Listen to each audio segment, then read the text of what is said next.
Hi, I'm Ollie Neal, and you're listening to episode 19 of the Equip Project podcast. Today, Jim and I are going to be thinking about the relationship between science and Christianity. We'll be thinking about why so many people think there's a conflict between the two, and what Christianity's relationship with science should be. To set this conversation up, Jim, I want to mention a book just published by atheist scientist Jerry Coyne. It's called Faith versus Fact: Why Science and Religion Are Incompatible. Even the title of that book shows the apparent gulf that exists between Christianity and science. How have we got to this point, Jim? Good morning, Ollie. The first thing to say is that Jerry Coyne's book has not been well received. The Wall Street Journal's review called the book a shrill, self-righteous diatribe. Coyne follows the approach taken by most of the new atheists like Richard Dawkins. In other words, he sets up a straw man and then he tears that straw man down. So he begins by defining faith as belief in the absence of evidence, and he then spends chapters showing how stupid that idea is. Well, of course it's stupid. In the course of my life, I must have met many thousands of Christians, and I've never met one who believed that faith was belief in the absence of evidence. Now, we could spend an enjoyable 20 minutes throwing rocks at populists like Dawkins and Coyne, but it might be more helpful if we examine the concerns expressed by more thoughtful people. I think probably the first thing we should say is the Bible has a really positive view of scientific endeavor. In fact, it regards science as a noble pursuit. God designed this universe so that we could explore it, examine it, and in doing so, come to a better understanding of its creator. And in the early chapters of Genesis, we learn that God placed precious minerals and metals like gold in the earth under Eden. He did so knowing that one day the human race would discover mining techniques.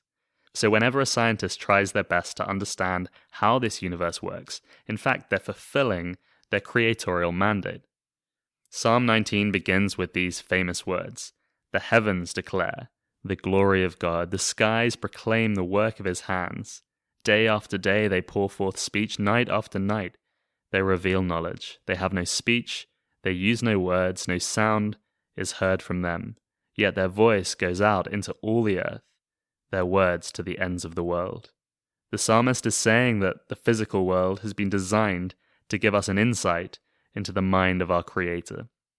In the New Testament, the Apostle Paul says a similar thing in the opening chapter of his letter to the Romans. He says, "Since the creation of the world, God's invisible qualities, his eternal power and divine nature have been clearly seen, being understood from what has been made." We often take those words for granted, but the idea that the universe is a rationally ordered creation, that it's the product of a divine mind, that idea was revolutionary. The real significance of the thing called monotheism wasn't that there was only one God. The big idea was that God was transcendent. In other words, he was in a different category from his creation. In pagan thought, reality was a bit like a pot of minestrone soup. Okay, you just threw everything into one big system. So humanity, the dead, spirits, and the gods, you stirred it all up. But in Hebrew thought, God wasn't another ingredient in the soup. God was the chef. A really compelling argument exists which traces the rise of science, and indeed the rise of Western civilization, back to that one big idea. If you think about the societies of the East, in a pantheistic society, you look up at the stars and you invent astrology. But in a theistic society, you look up at the stars and you invent astronomy. So the scientific revolution owes a huge amount to its roots in a biblical worldview.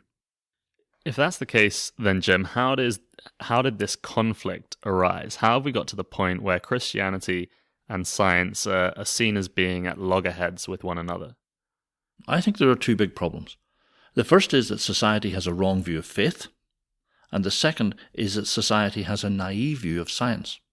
Okay, so let's structure the conversation like that. We'll examine two reasons why the conflict exists, and then we'll talk about how a right relationship between Christianity and science should look. So what is our culture's view of faith, and why is it wrong is a good starting point. Okay.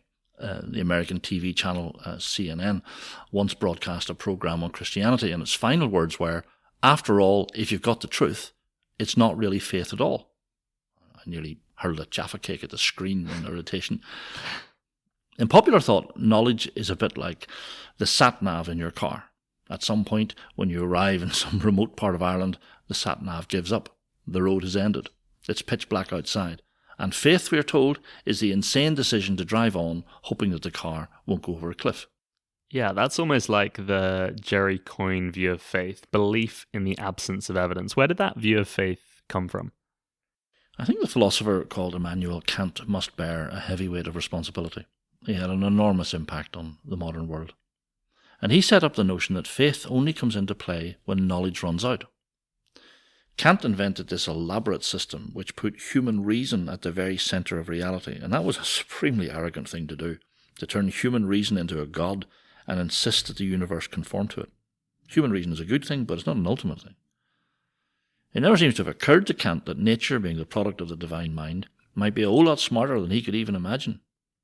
God is infinitely smarter than us, so it's pretty likely that his creation has intelligibility of a higher order than we could ever get our heads round. But the point is, Kant's elaborate scheme produced the strange conclusion that knowledge of God is impossible. Somebody said once that he dug this arbitrary, unbridgeable chasm between what is potentially knowable and what is not, and in so doing he did terrible damage to the Christian claim that we can know God. So we each need to take a long shower and wash all that Kantian sand out of our heads. Here's the thing. Faith is a response to knowledge. That's why Christians are mocked for people who have seen the light. Before we became Christians, we stumbled around in the dark with no knowledge of what life was about. But now someone has switched on the lights. As C.S. Lewis brilliantly put it, I believe in Christianity as I believe that the sun has risen, not only because I see it, but because by it I see everything else. I guess knowledge of God isn't in the same category as E = mc squared or some other scientific equation. Knowledge of God is relational. It comes to us through the experience of a relationship.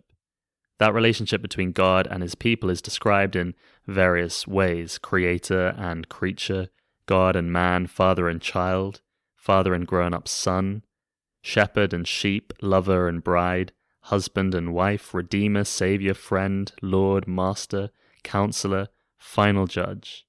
In fact, there is no true knowledge of God outside of some relationship with him. When God makes himself known to us, it is always in some relational situation. He never reveals himself as a merely theoretical proposition. That is a really important point, Ollie. Some atheists complain that God is elusive or hidden. Bertrand Russell famously said he would say to God, if he ever met him, not enough evidence.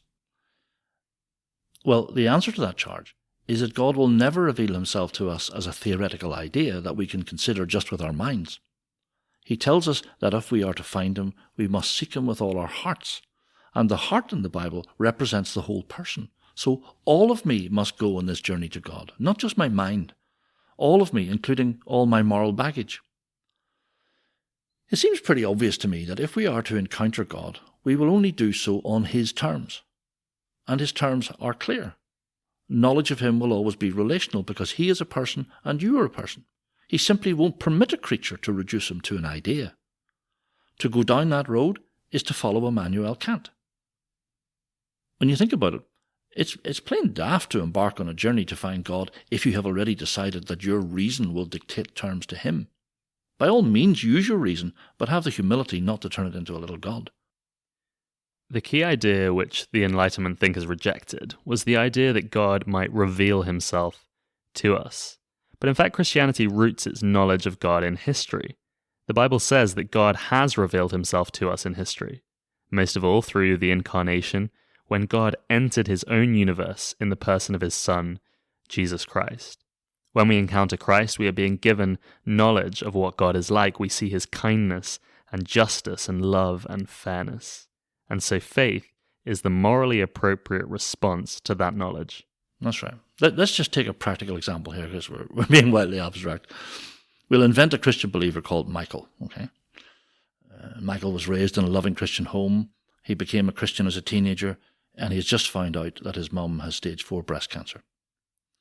Now, because Michael encountered the truth about reality at the cross of Christ when he became a Christian, because by the light of the cross he has knowledge about the nature of reality, he has been presented with evidence that God is loving and fair and just and powerful.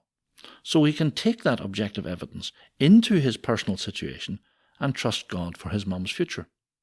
He's not trusting in an outcome, he's trusting a person he has come to know. So his faith is a response to knowledge, to evidence, if you like. We should also say, Jim, that Michael's faith is not simply in objective evidence. Over the years, God, the Holy Spirit, has also built first-person subjective knowledge of God's love into Michael's heart.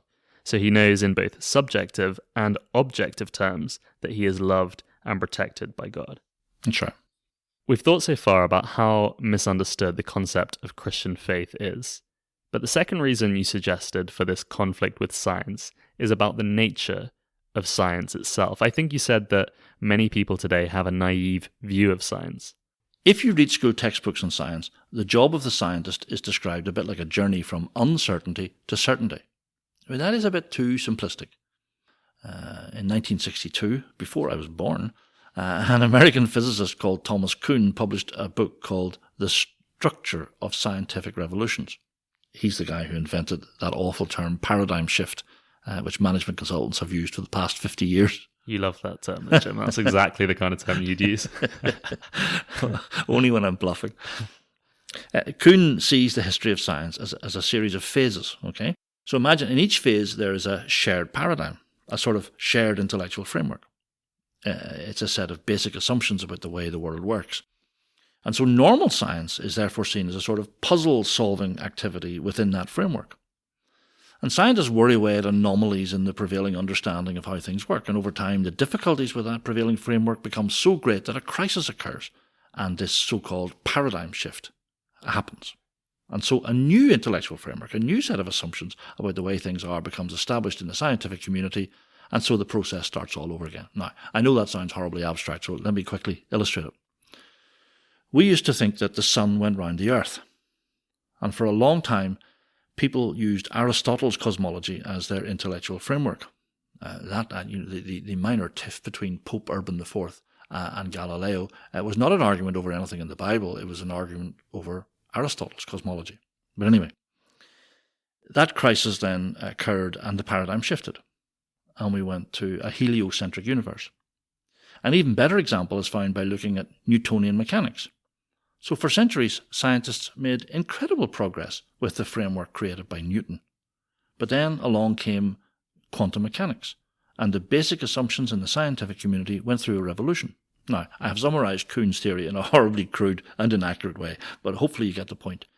It's simply naive to see science as a simple collection of facts about the world, facts which lead us into greater and greater certainty.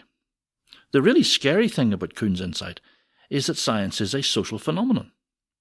There is an establishment, which is overthrown every so often by revolutionaries. So we can't ignore the power politics and the human dynamics within the scientific community. Once the paradigm becomes established, it actually starts to build and direct the scientific endeavour itself. Now, why does that all matter? Because at the moment, much of the scientific community is dominated by a single paradigm, sometimes called the neo-Darwinian evolutionary paradigm. The theory of evolution is best understood as the intellectual framework in which many scientific disciplines operate. Now, of course, a vast number of scientific insights which come under the umbrella of evolution are obviously true. No sensible person would argue against the evidence that self-replicating organisms can adapt. And no sensible person would dispute the reuse of solutions that are shared between organisms. But evolution is much more than a collection of scientific theories and facts. It is the intellectual framework, it's the paradigm that underpins nearly all of modern science. The central idea is that nature invented itself with no help from an external designer. And it is that idea which is driving science, not just biology and geology and paleontology, but anthropology and psychology and medicine and sociology. It's the established way of thinking about the world. This is where your point about naivety comes in, isn't it, Jim? Because most people assume that science simply isn't bothered with religious or philosophical ideas. It just solves the puzzles about how physical reality works. But what you're arguing is that neo-Darwinism comes preloaded with an anti-religious bias. Is that the point you're making? I would rather call it an anti-designer bias. I suppose I'm looking to persuade any atheist listening to me now.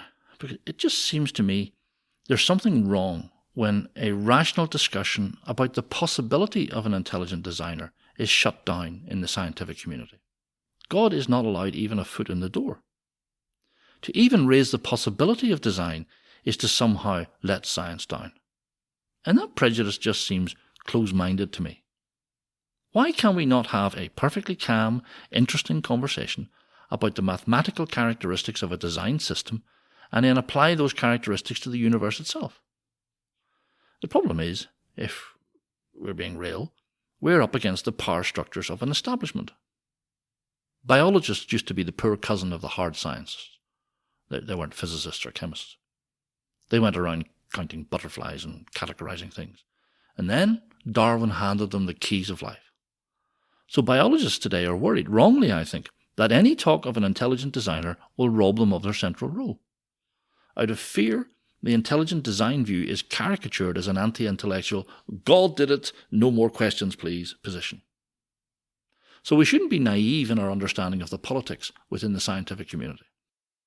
The popular notion of Christianity among some scientists is that the Christian God is a God of the gaps. The divine hypothesis is only needed to fill in the gaps in our scientific knowledge. As the gaps get filled in, God disappears. But Christians don't actually believe in a God of the gaps, do we? No. Some atheist scientists are very fond of an analogy which goes something like this. Suppose I arranged a fight between a tiger and a shark, okay?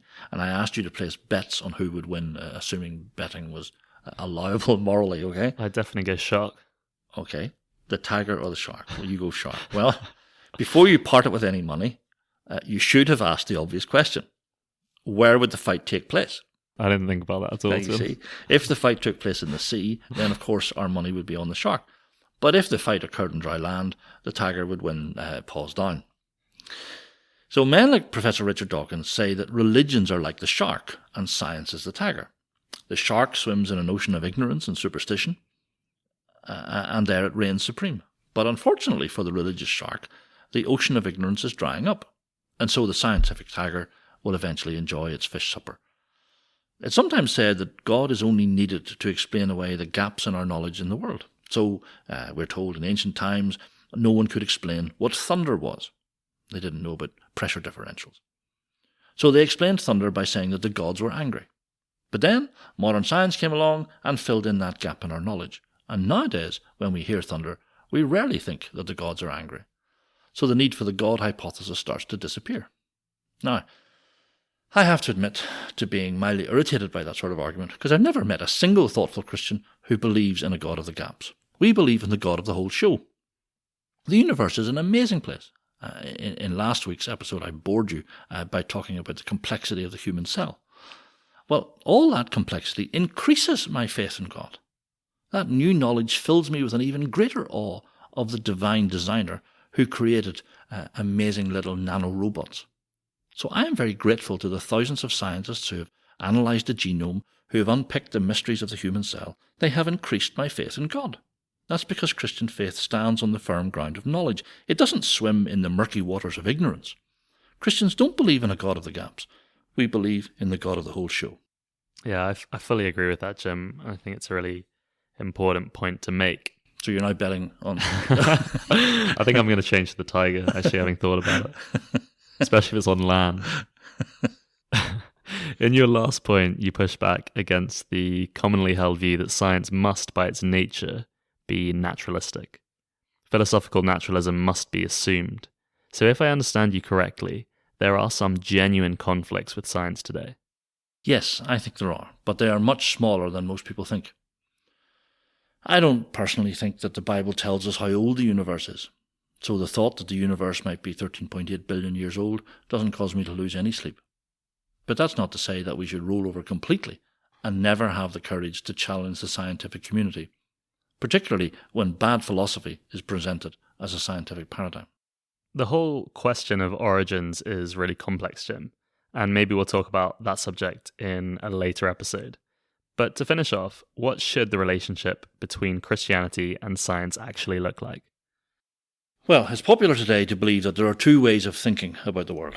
There is scientific thinking, and then there is religious mumbo-jumbo.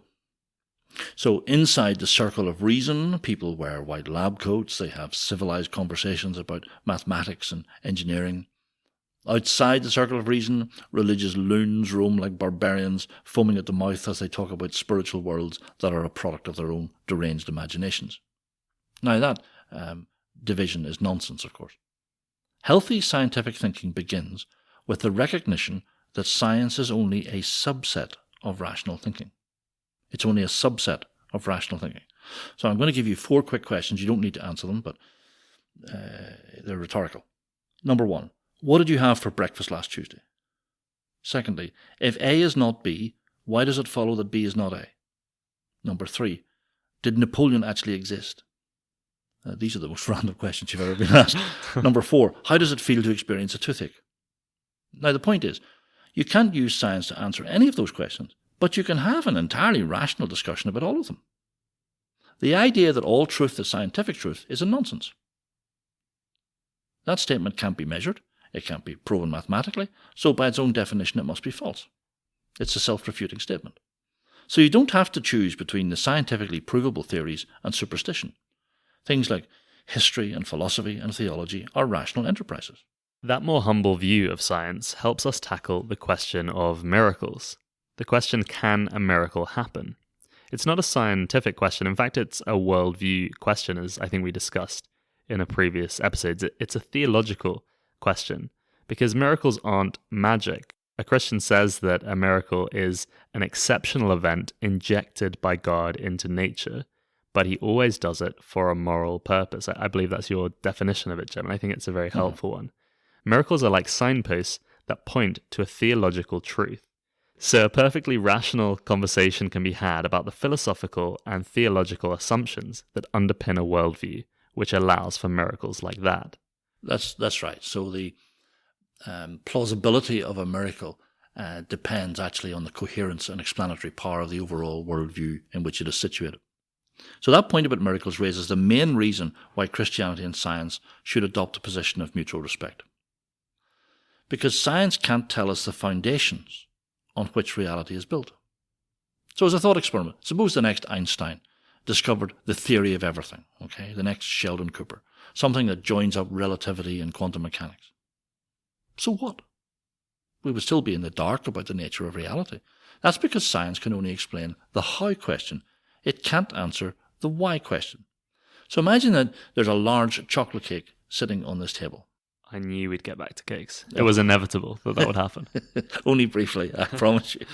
Now, we could ask a group of scientists to explain the thing's existence. The chemists could analyse the various components in the icing. The physicists could fire small amounts of cake at high speed through the Large Hadron Collider. And they could explain to us how the cake was made. But they could never explain to us why it came into existence. Now, we shouldn't fire our scientists for being incompetent. Their inability to explain to us why the cake is here is a limitation of science itself. Science explains the how, not the why of existence. Now that thought is a little terrifying, because what applies to cakes also applies to human beings. Why do you exist? Science will never be able to explain the answer to that question. The answer to that question could only be encountered if it was revealed to you. So I reveal to you that my metaphorical cake is for my birthday, and you now know both how it exists and why it exists. I was giving a talk on something to do with this at a lunch bar in the Ulster University about a year ago, and I asked an atheist student afterwards, why do you exist? Christianity says that the answer to that question has been revealed to us. God has told us why we exist, and he has given us the answer primarily in the person of Jesus Christ. One of the reasons Christ came was to help us understand our own existence. Why do you matter? God made you, and he loves you. You matter because God finds you valuable. And a Christian is someone who has discovered that knowledge. A Christian is someone who knows why they exist. Well, the student stared at me for quite a while and he said, I never really thought about that before. Most young people today have been raised in a culture that tells them that science has all the answers. They've been taught that there is nothing more to reality than physical stuff. It's all just atoms banging into other atoms. But deep down, we know that is not true. Qualities like goodness and justice and love aren't just social norms. They're just little man-made inventions to help our genes survive. Love and justice are true things. They're beautiful and objectively real. And deep down we know that we are more than a collection of squishy tissue. So, science can tell you how you exist, but only Christianity can tell you why you exist. So we need both to explain the human condition to us. Thanks, Jim. I think we've covered a lot of ground in that episode, and we'll definitely come back and do an episode specifically on origins at some point. Next week, we reach our 20th episode, which is an exciting milestone for us, and we put out a vote on Instagram between climate change and mental health, and the results were a fairly resounding win for mental health. So next week's episode is going to be focusing on mental health and particularly looking at... We'll look particularly, I think, at depression and anxiety, various forms of anxiety. Excellent. I think that'll be really helpful for a lot of people, but fear not, those who were keen on climate change, we will address that at some point. And hopefully I can persuade Jim to do one on veganism as well. That's also a goal of mine. But anyway, thank you for listening to episode 19 of the Equip Project podcast. It's been great having your company, and we look forward to seeing you again next week.